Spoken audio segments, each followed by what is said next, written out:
दोस्तों, क्या आपने भी कभी वीलुकअप के साथ मैच और उसी काम को करने के लिए डबल एक्स लुकअप का यूज किया है एक्सेल में? अगर नहीं तो ये वीडियो एंड तक जरूर देखिएगा।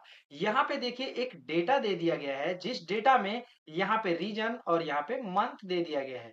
अब हमें जो डेटा लेके आना है वो कुछ इस फॉर्म में दिया गया है, यानी कि रीजन यहाँ पे कई बार लिखा गया है, एक ही रीजन कई बार लिखा गया है। उसके आगे जो भी मंथ है वो मंथ यहाँ लिखा गया है। फिर यहाँ पे दूसरा रीजन लिखा गया है, उसके मंथ लिखे गए हैं, फिर रीजन फिर मंथ, इस तरह से। यानी कि ये टेबुलर फॉर्म में है डेटा, और ये क्रॉस टेबुलर फॉर्म में है। क्रॉस टेबुलर फॉर्म का मतलब है कि जिस किसी डेटा को देखने के लिए आपको दो जगह देखना पड़े, यानी कॉलम में और रो में देखना पड़े, उसकी वैल्यू देखनी पड़े, उसको यहाँ पे क्रॉस टेबुलर फॉर्म बोलते हैं। और यहाँ पे आपको टेबुलर फॉर्म में लाना है, यानी कि ये कॉलम में दिया गया है। ईस्ट का अप्रैल का क्या है वो सामने सामने दिख जाए, इस तरह से। तो ईस्ट का अप्रैल का जो सेल है वो यहाँ आ जाना चाहिए। इसी तरह ईस्ट का मई का सेल यहाँ आ जाना चाहिए। तो यहाँ पे हम लोग वी लुकअप प्लस मैच की मदद से ये काम कैसे करेंगे, आइए जान लेते हैं। तो सबसे पहले मैं लूंगा वी लुकअप लुकअप वैल्यू। तो लुकअप वैल्यू मैं ले लूंगा यहाँ पे रीजन को, क्योंकि रीजन हमारा यहाँ पे भी रो में है और यहाँ पे भी रो में ही है। उसके बाद में मैं दे दूंगा कॉमा टेबल अरे। तो ईस्ट जो है वो कहाँ पे है और सेल्स वैल्यू कहाँ पे है, तो वो यहाँ पे हमने इसको इस तरह से सेलेक्ट कर लिया है। अब ये जो रेंज है इसको हम लोग सेलेक्ट करके F4 बटन प्रेस करके फ्रीज कर लेंगे। यहाँ पे ये भी फ्रीज हो रहा है, इसको थोड़ा सा अनफ्रीज कर लेते हैं। उसके बाद में हम दे देंगे कॉमा। अब बोलता है कॉलम इंडेक्स नंबर, यानी कि कॉलम नंबर बता दो कि कौन से कॉलम का डेटा पिक करना है यहाँ पे। तो यहाँ पे ये चीज फिक्स नहीं है, क्योंकि ईस्ट में जब अप्रैल आए तो अप्रैल में से डेटा उठा जाए, ईस्ट में से जब मई आए तो मई का डेटा उठा जाए। तो इसके लिए लगेगा मैच।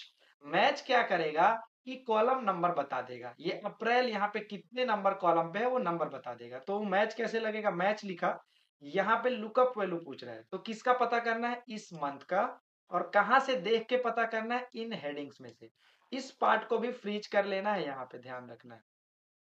उसके बाद में मैच को चाहिए एग्जैक्ट मैच के लिए जीरो, तो यहाँ जीरो दे देंगे। तो मैच क्या करेगा, एक कॉलम नंबर दे देगा। अगर मैं ऐसे सेलेक्ट करता हूं तो ऊपर देखेंगे आप, यहाँ पे कॉलम नंबर दिखा रहा है दोस्तों। उसके बाद में कॉमा देंगे तो वी लुकअप एक्टिव हो जाएगा, और वो भी पूछेगा मुझे एग्जैक्ट मैच कराना है या अप्रोक्सीमेट मैच। तो एग्जैक्ट मैच के लिए यहाँ पे भी जीरो दे देंगे, ब्रैकेट को क्लोज करेंगे, एंटर दे देंगे। इसको नीचे की तरफ ड्रैग करेंगे तो यहाँ पे आप देखेंगे रिजल्ट कितनी आसानी से आ चुका है दोस्तों। अब यही काम मैं आप लोगों को डबल एक्स लुकअप लगा के बताता हूं कि कैसे होता है दोस्तों। ये फॉर्मूला मैं यहाँ पे रख देता हूं ताकि आप लोग इसको देख के स्क्रीनशॉट वगैरह ले सकें, वी लुकअप प्लस मैच वाला। अब हम लोग यहाँ पे एक्स लुकअप से करते हैं। तो यहाँ पे मैं लूंगा equal x lookup. X lookup को भी लुकअप वैल्यू चाहिए, तो लुकअप वैल्यू कहाँ पे है, यहाँ पे है। अब लुकअप अरे, यानी कि ये जो लुकअप वैल्यू है इसका कॉलम कहाँ है, मेन डेटा सेट में, यानी कि मास्टर डेटा सेट में, तो यहाँ पर है। इसको फ्रीज कर लेंगे। कॉमा रिटर्न अरे, रिटर्न में क्या लाना है, तो अभी रिटर्न नहीं लाना है डायरेक्ट, क्योंकि हमें इसके बेस पे लाना है। यहाँ पे जो लिखा है उसी का डेटा है, तो एक एक्स लुकअप और लगेगा। वो एक्स लुकअप भी पूछेगा कि लुकअप वैल्यू, तो ये मंथ दे देंगे। और ये मंथ हमें कहाँ मिलेगा, तो ये मंथ हमें यहाँ पे हेडिंग से मिल जाएगा।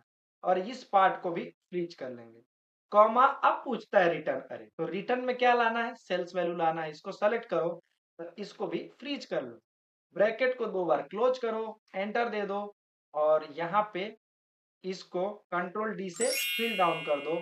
रिजल्ट आपके सामने है दोस्तों, यहाँ पे इसको मिडिल कर लेते हैं।